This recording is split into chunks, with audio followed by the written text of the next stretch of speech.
And repeat after me. I take refuge in the Buddha. I take refuge in the Buddha.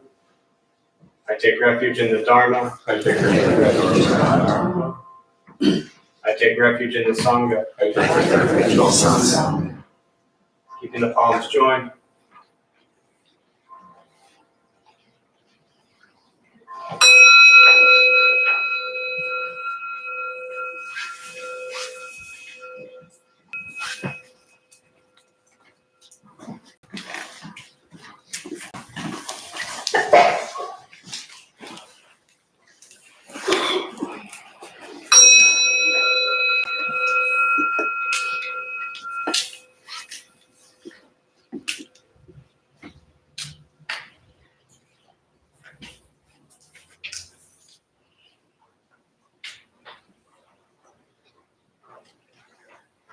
Put the palms down.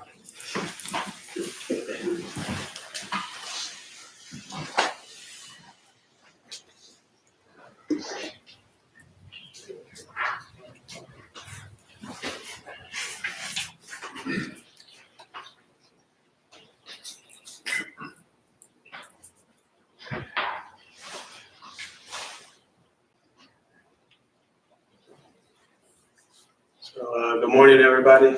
Good to see you all here. I get asked all the time, how do you know your meditation practice is working? Or how do you know it's improving? It's a common question. It's come up a lot the last few days. And some of you have heard me talk about it before, but I always say in many different ways that your meditation practice improving, never look at it as a judgment thing, but you don't necessarily see your meditation practice getting better in meditation. You see the benefits from meditation getting better outside of meditation. So I'm going to demonstrate an example of that, right? I've tried now about 5 times to turn the fan off. Most of you didn't see it because I was back there, and it didn't turn off. And there was a time in my life many years ago where that would have annoyed me, frustrated me, irritated me. Anyone seen Tin Cup? Kevin Costner, right? On the tee like 5,000 times. He blows the whole tournament, but he doesn't care until he gets that one right. Well, that stubborn nature, that would have been me. And I would have left you all sitting here for 30 minutes while I stood there like frustrated that that thing wouldn't go off. But so for me, and this is one example of how I use the practice in daily life, is, so I'm going to sit here now, and the practice is to, I'm kind of ruining the practice because I'm using it as a story, but work with me here. The practice is to not get wrapped up in, how come it's not turning off? How many times have I tried this? I've been standing here for 10 minutes. Because how many times you try to do something and it doesn't work and you get frustrated and irritated? Or you talk to somebody and they don't do what you want and you get frustrated and irritated. And then you carry that story with you over and over and over again, as opposed to sitting down and recognizing, fan on, I'd like it off, I'm going to press the button. You can all tell me if it goes off. Still on, right? Fan on, I'd like it off, I'm going to press the button. As if it's the first time I've done that. So I've just sat down, I've looked up, and I realized, oh, the fan's on. I want to turn that off. Press the button. Now, for the sake of all of your sanity, I won't sit here for the next hour and do that, but I could, because it would be kind of fun to me. But that's the practice, moment to moment to moment, is just, can you be present with things that are happening? Most of us can't. We're not present with what happens.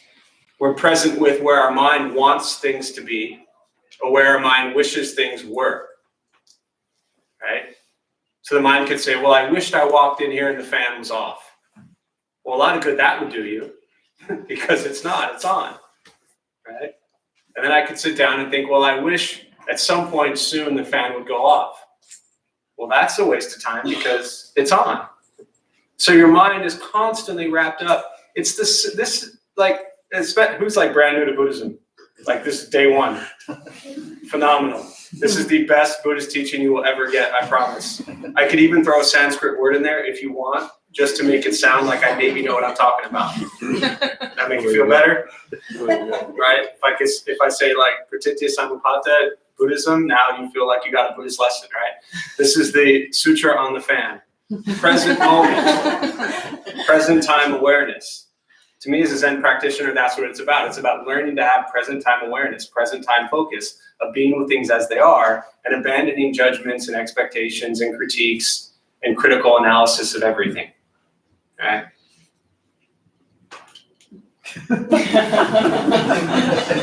It's just a fan, you know. And then at some point, right, which I will in a minute, again, I'm really fighting the urge to sit here for an hour and just do this. At some point, you just say, you know what, this is how it is. And you move on. Now think about a time in your life recently over the last week or month where you got irritated with someone or something, or you got frustrated, or work didn't go a certain way, a relationship didn't go a certain way, and you sit there and you fight and you fight and you fight, and you struggle with it, and you resist it, and you don't embrace it, you don't be with it. You just keep that fight going. And eventually that irritation, that annoyance, that frustration just settles in, and everything just sucks, right? And that's where we spend like years of our lives, which is really the rough part. So I will attempt this one more time, and then I will set it down, and it'll be done. You know, it may stick in your head for the next, oh, we have questions already? Yes, Jim. All of this, do you take advice? Well, I always take advice. I don't always listen to advice, but I always take advice. They have a large remote. No, I checked. It is great advice, and I appreciate it, right? But I did check, yes. It took me a few times to get, my guess is the batteries might be low or need to be switched. You know, it's not like some big thing, but I just, as I was waiting for everybody to get here and settle in, because I knew these 3 people I don't know would be showing up, I figured I would just use it to humor us all and give the advanced teachings on the fan. So let me double check. Yeah, it says front. So glad you could all make it. Any questions so far? So you all came here for meditation, is my guess. So we'll do a meditation practice. A couple things to tell you before we begin. Nothing's going to happen to you.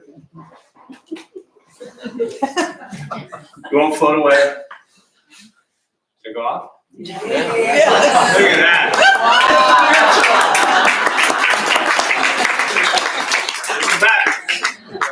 And actually, let me add one more thought.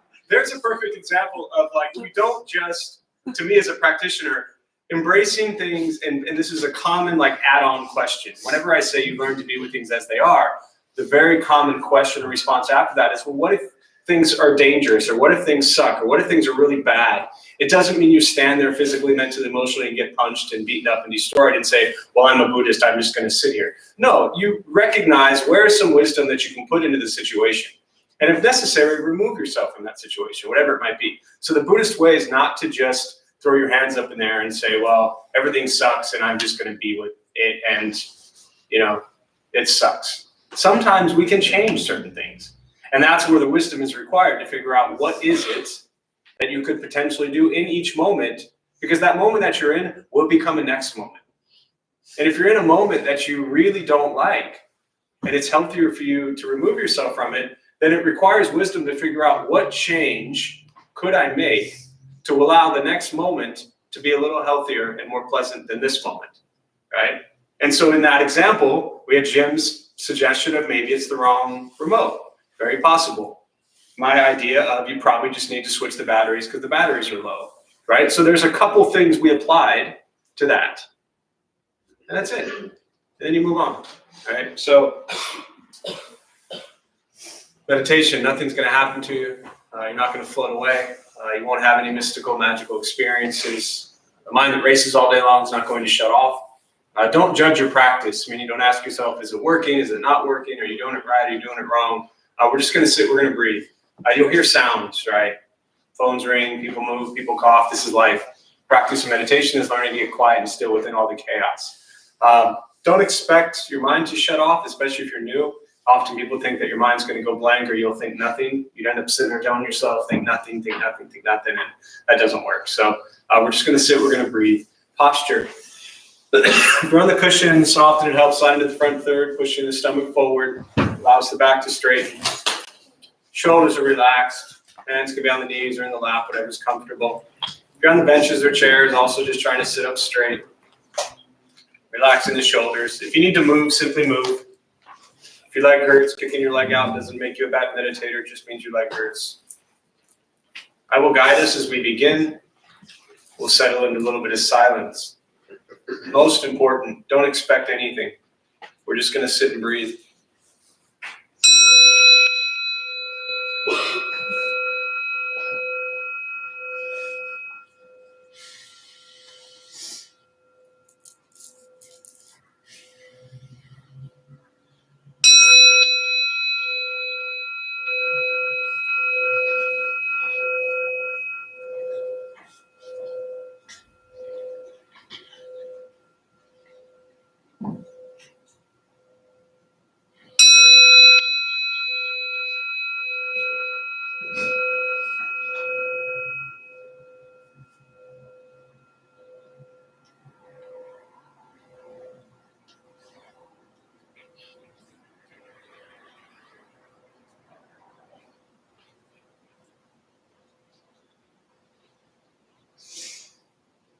And starting with the eyes closed if comfortable, or slightly open. Mouth open or closed. We'll start with taking 3 deep breaths, slowly.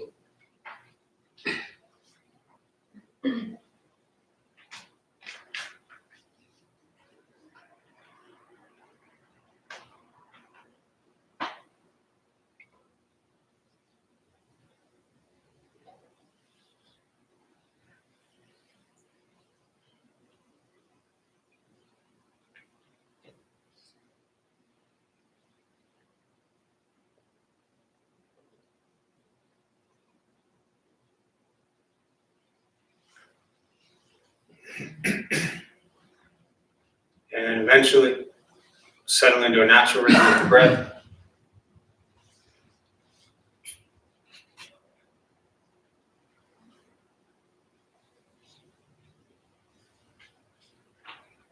Knowing throughout the practice you'll hear sounds. These are not distractions, not disruptions.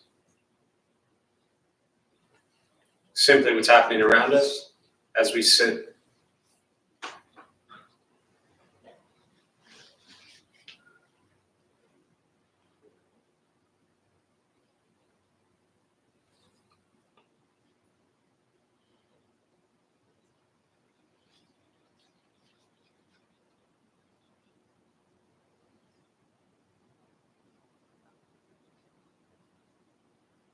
Noticing the mind as it wanders. Jumping from thought to thought.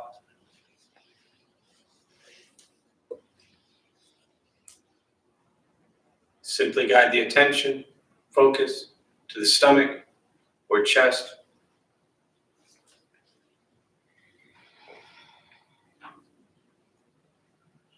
Breathing in, feel them rise.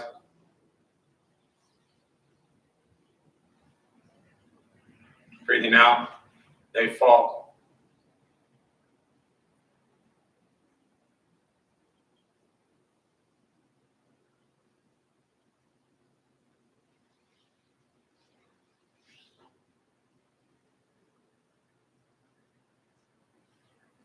Simply continue this practice, observing sensation of breath.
as the mind wanders, lost in thought.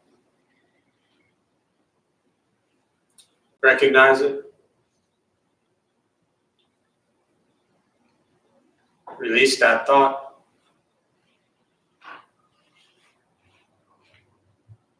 Return attention, focus to the breath.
Where's your mind? Lost in thought.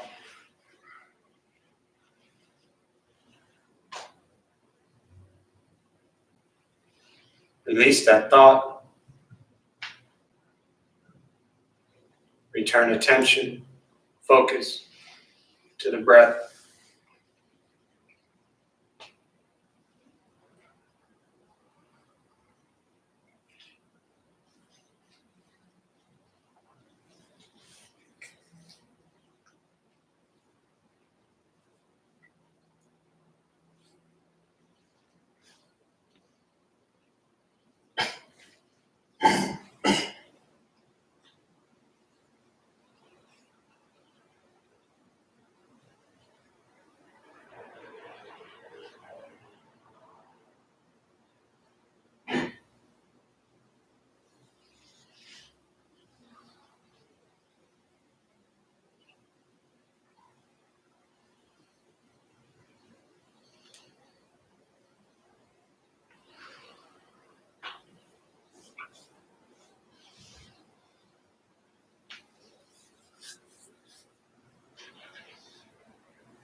letting go of expectations, letting go of judgment from the practice.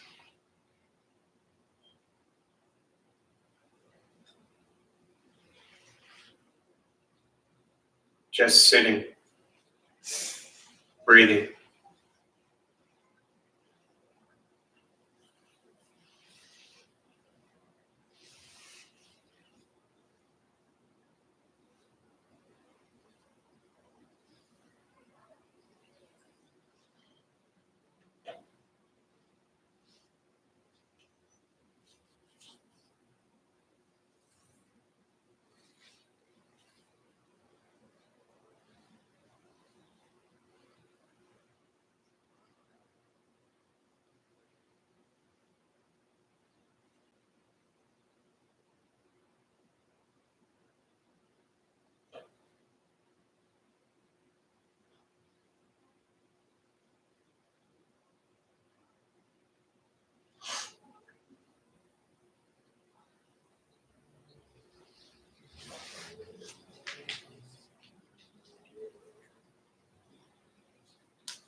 Keeping the mind alert,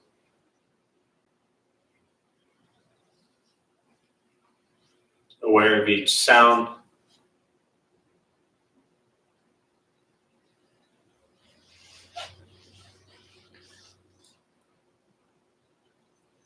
each thought,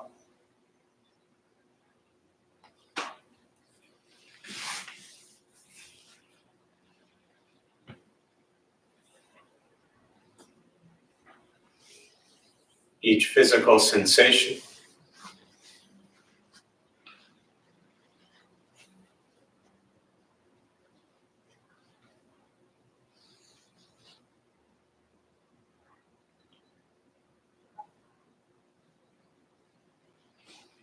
Yet concerned with nothing, but sitting, breathing.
And with the body still, rested,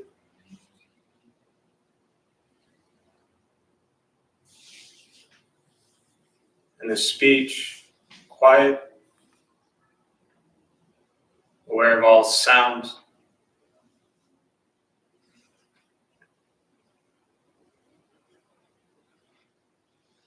And the mind learning to settle.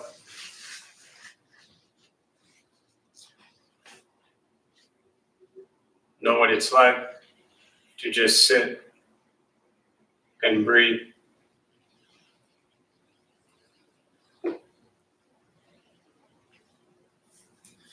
Knowing with each breath, there's nothing else to do.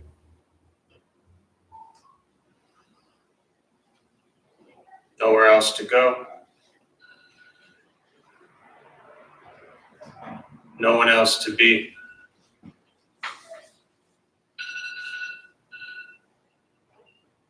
Everything beautiful, exactly as it is. Sitting, breathing.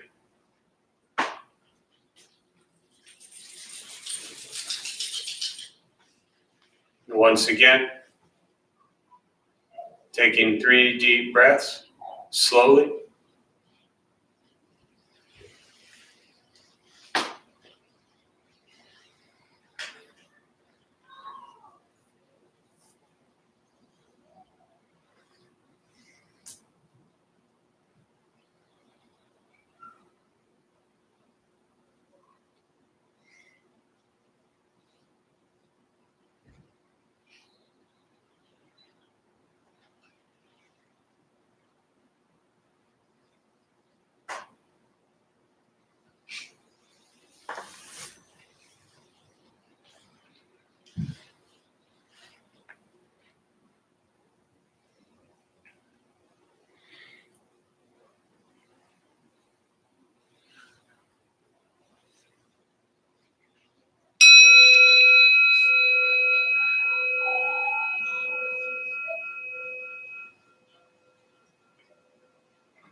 And as you slowly open the eyes,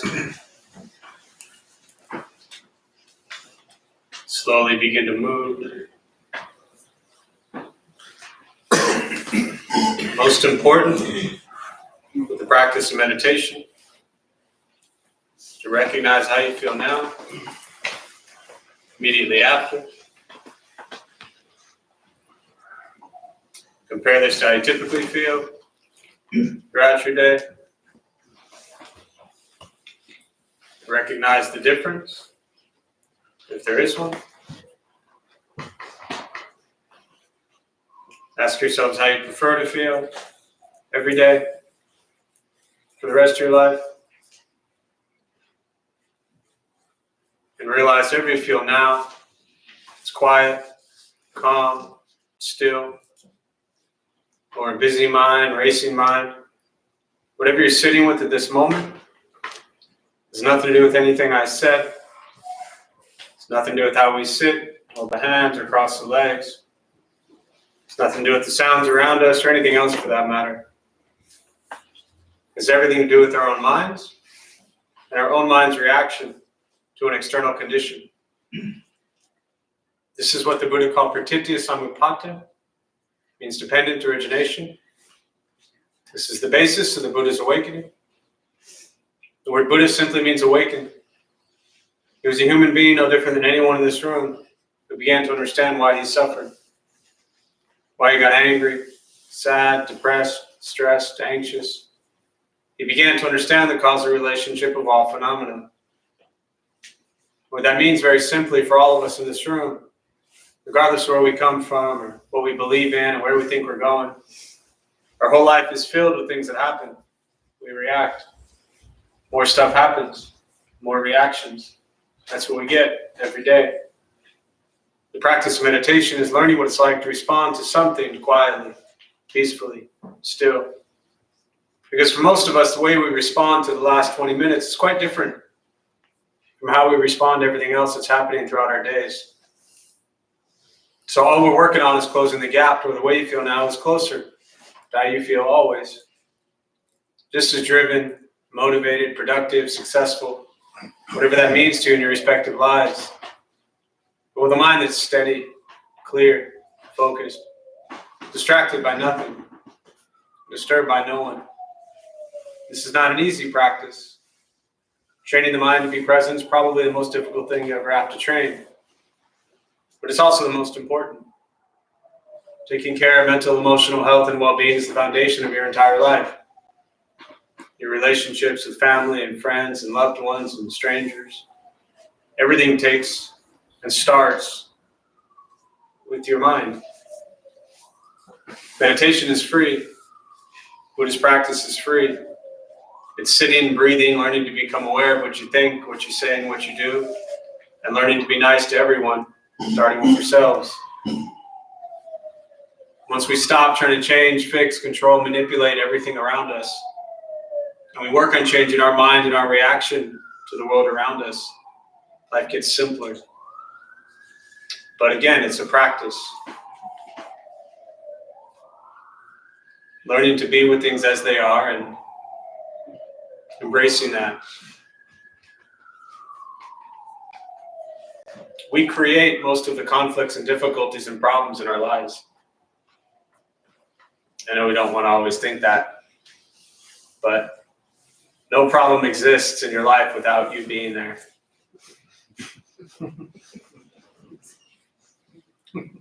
I mean, it starts with that. You know, it really starts with every difficulty, every challenge, every problem, every whatever is going on in our life begins because we are there. And I'm sure none of you, but some people I know outside of this room tend to like to blame others for things that go wrong. But this enlightens everyone on a Saturday morning is beyond that, I know. So thank you for being that way. It's really easy to just point fingers and blame others. But I think part of this practice and showing up and being present with things as they are is asking ourselves, what role do we bring to every situation that we're in? What sort of mind, what sort of heart, what sort of thoughts, what sort of words, what sort of actions do we bring to every single situation? And not to do it in a way where you're judging yourself and critiquing yourself and thinking you're a terrible person just because you say or did something that harmed someone. We've all been there. And we're going to continue to do those things most likely. But to at least very honestly and openly ask ourselves, okay, could I have responded better in this situation? Could I have said something better in this situation? Could I have acted better in this situation? And I think that kind of ties into what I was talking about at the beginning, that if we just stop and think, well, I'm Buddhist, so I'm just going to not care and allow the world to happen, that's very dangerous. We have to engage, we have to interact. But when we interact, how do we interact with people and places and things? And to me, that's the daily practice. It never changes. Every moment of your life, you'll have options and choices of how you want to be and respond in those situations. And they either come from, as the Buddha called, what's known as the three poisons. They either come from a place of greed, anger, or ignorance, or they come from a place of generosity, compassion, and wisdom. And that's it right there. If you just ask yourself, what is the intention behind this action? Is it greed, anger, ignorance, or is it generosity, compassion, and wisdom? And if you go through your day, and I get it, early on with Buddhism, it can be kind of annoying because you're trying to watch your mind as you do these things and understand what is the real, pure, true intention behind this action. So you're about to do something, you're like, okay, everybody hang on, I need to explore the intention, right? You imagine walking up to somebody and you're about to speak to them and you're like, wait, hold on a minute. Let me think about what's in my mind right now. Okay, I can say this now, right?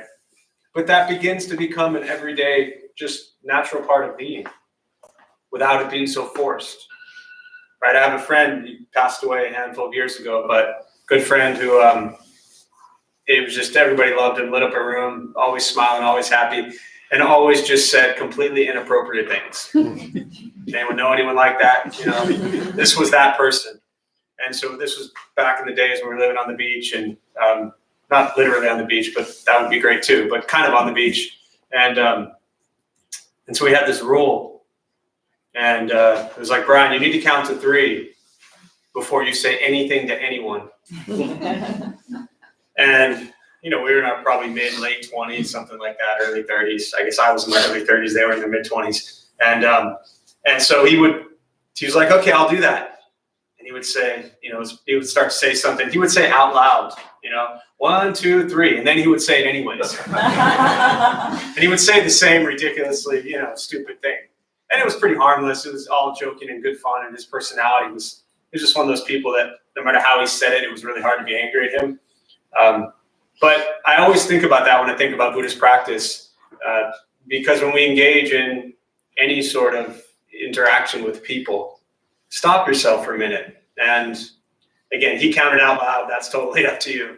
But maybe pause for a breath or 2 or 3 and ask yourself, okay, what I'm about to say, what's this all about?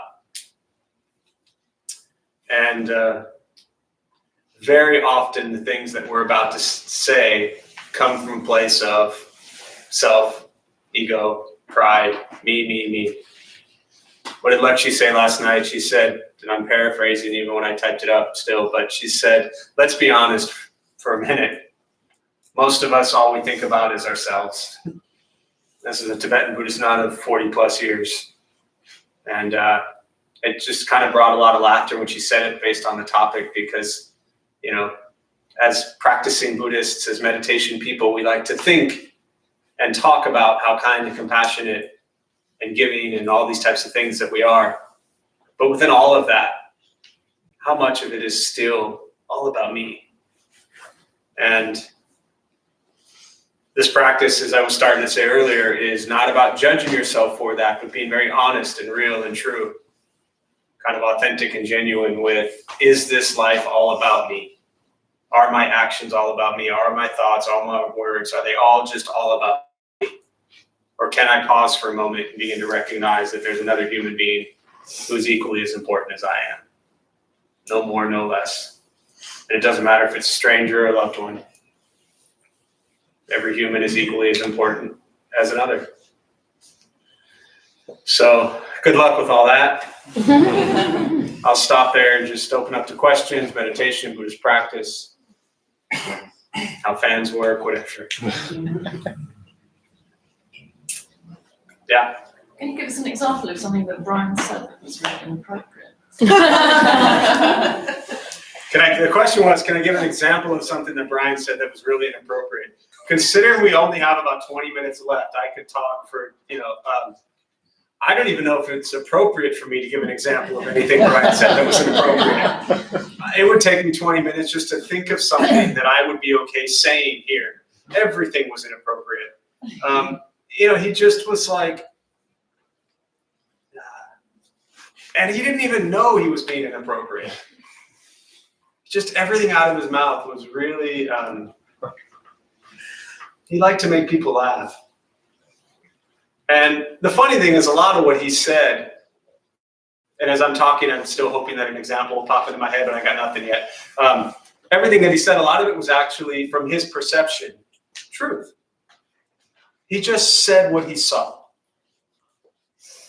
which is really beautiful, unless the people just don't want to hear it, or they're complete strangers walking by on the boardwalk, which was usually the case. Most of the things he said were just his observation of truth, that contextually probably, we talk about right speech in Buddhism, and the tenets, some of the basic foundations of that are, is it honest? Is it necessary? Is it timely? And from his lens, everything he said was honest. It wasn't necessary and definitely wasn't timely. So, yeah. I'll get back to you on that. Other thoughts, questions?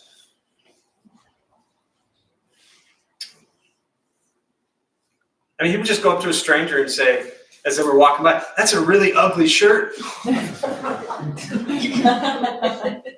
maybe you line up 1,000 people and 999 of them think it's really ugly. He thought it was really ugly, but they were just complete strangers, and he would just tell them that. Unnecessary. But he had that personality to where it didn't turn into him getting punched. It usually turned into just some funny laughter or complete, they ignored him. Okay. Other thoughts, questions?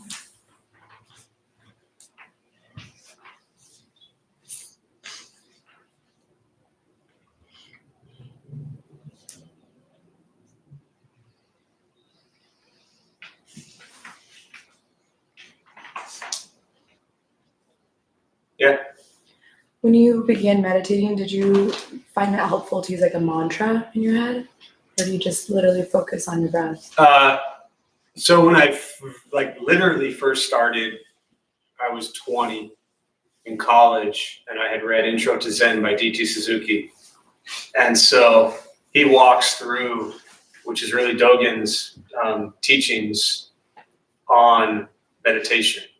And so I usually don't introduce it this way, but the actual answer is I did what I read in the book, which was, again, I'm not suggesting you do this, but this is what happened for me, and then I'll get to the second part, which I think will be more useful. So imagine that you're sitting and you have right hand on top of left, I believe it was, thumbs pressed together, and you place them in your lap right here. And the thumbs, as they're pushing together, imagine you're holding a piece of paper. And if you push too hard, the paper would crumble. And if you open up the thumbs, the paper would fall. So much of my focus was on the literal tension of the two thumbs touching together. Then imagine you had like an orange or a tennis ball underneath your arms, and that would give you the right distance here. Then imagine that the tip of your tongue was on the roof of your mouth, literally where the top of your tooth meets the gums. And then you would close your mouth, you would swallow once.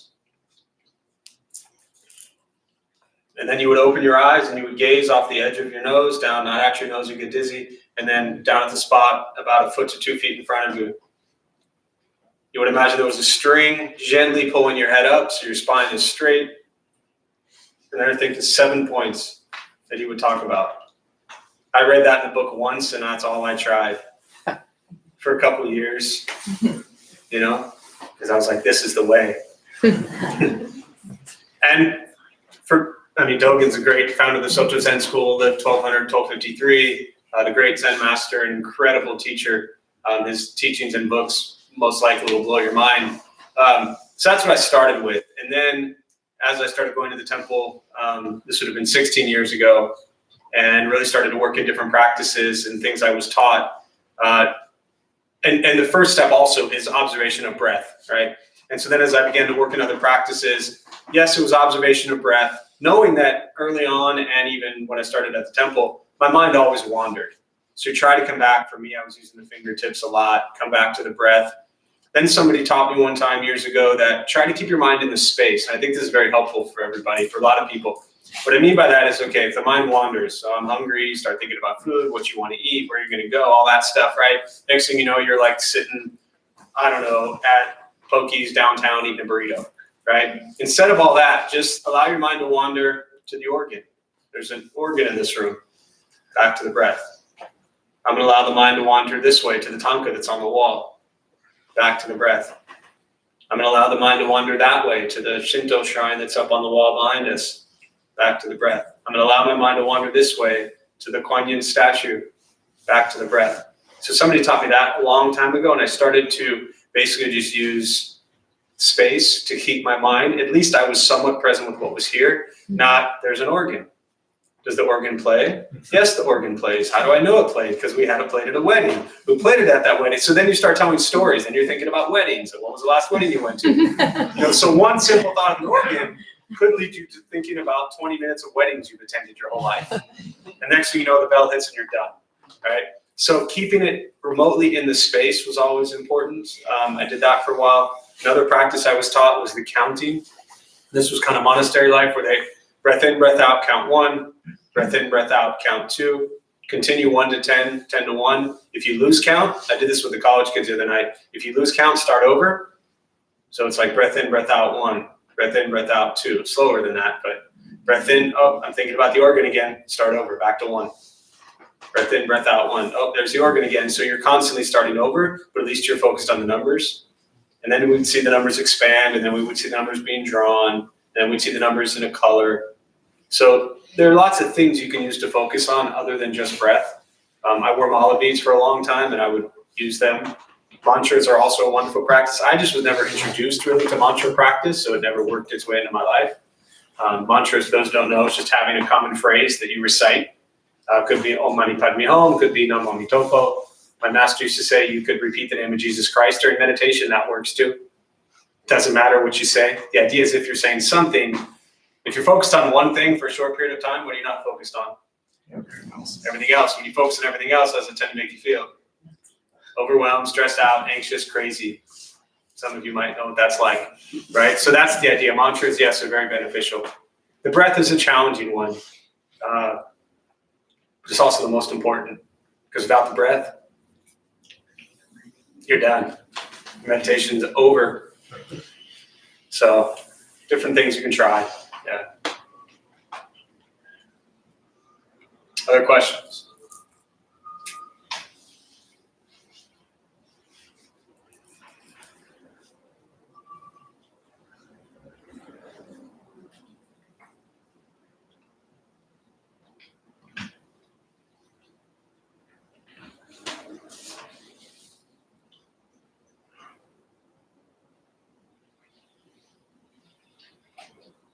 I have one. Is Carmen Alejandro speaking tonight? And Last night? was it New Year's Eve? No.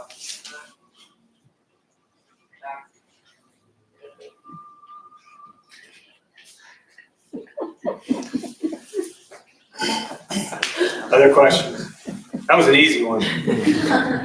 She's speaking the first, what's that? Was it good? It's always Just good. a highlight? It's always good. Yeah, it was about, she spoke last night. So she'll speak, it was the first Friday of the month, September, October, November, December. So she'll be back the first Friday in December. But her talk last night was on women transforming Buddhism. It was really beautiful about the history of the role of women throughout Buddhism. And Who is this speaker? Carmen Lekshi Soma, she's a Tibetan Buddhist nun, professor USD. She was a Malibu surfer girl growing up, and then in her 20s ended up in Japan and really got into Buddhism. She always jokes because her last name literally is Zen, like her family name is Zenn. And she's been a Tibetan Buddhist nun for almost 40 years now. She's incredible, humorous, brilliant, strong feminist, fights for the role that women play in Buddhism, which at times has been really wonderful and at times been a bit oppressed. So she's fantastic. Yeah. Other thoughts, questions, meditation, Buddhist practice? Anything you're sitting with? Yes, sir. You had mentioned the book by D.T. Suzuki, right? Yes. Some of the other books you would recommend getting into? I think for me, the first book reading, the Intro to Zen by D.T. Suzuki was great. I'm a huge fan of Zen Mind, Beginner Mind by Shunryu Suzuki. Shunryu Suzuki built the San Francisco Zen Center, in the 40s, 50s, 60s, early 50s, 60s, a time where he was brought over from Japan to introduce Buddhism and share it with the local Japanese community, and he turned his back on the Japanese community because he wanted to teach who was present in San Francisco. And as he called it, present in San Francisco in the 60s were the shirtless and shoeless, smelly hippies. And that's who he loved. And that's who he taught to. So I really love his approach and his style of being able to take the Zen practice, really from Dogen's teaching going all the way back to the Buddha, and make it so accessible and applicable into our daily lives. I'm biased, of course, because I'm a Zen practitioner, and so that speaks very loudly to me. but it really was the trick to help me cut through all the ego, all the pride, all the arrogance, all that. Just cut it. Like, get over yourself, Jeff. Like, you are not that important. Stop thinking you are. Stop thinking you're better than people. Stop thinking you deserve anything. Just get over it. And I got all of that from Zen Mind, Beginner Mind. It's a book that you can read over and over and over again every year. Another great one I find is Lotus in the Stream by Master Xing Yun. It's a great intro to Buddhism book. It's out of print, but you can get on Amazon. He takes all the basic core teachings, Four Noble Truths, Eightfold Paths, Six Paramitas, rebirth, dependent origination, all these kind of key Buddhist buzzwords, and they're summed up in 10 to 15 page chapters. So it's such a great foundation. Translated by Tom Graham, who at the time was a guy in mid-50s, middle America, just kind of average dude who was fluent in Chinese and worked very closely with the master in the translation. So those two books, for me, early on, like, that was it. And I always find that, it's not about, and again, I'm not a scholar, so it's easy for me to say this. I'm not someone who loves to read, so it's easy for me to say this. But it's not about reading 10, 20, 30, 40, 50 books on Buddhism. They're all saying the same thing. Just eventually get to a place where you start to embody something that you're reading, we have Zen Mind, Beginner Mind downstairs. That's always, I'm always kind of pushing that to people when they ask what book to read. If Travis was sitting here right now, he'd tell you to read some Theravada book down there. Yeah. Somebody asked me this morning, they wanted to come to the library and read a book. They said, what should they read? And I said, close your eyes and grab a book off the shelf. You never know. So kind of an answer for you. Yeah. Other questions, thoughts?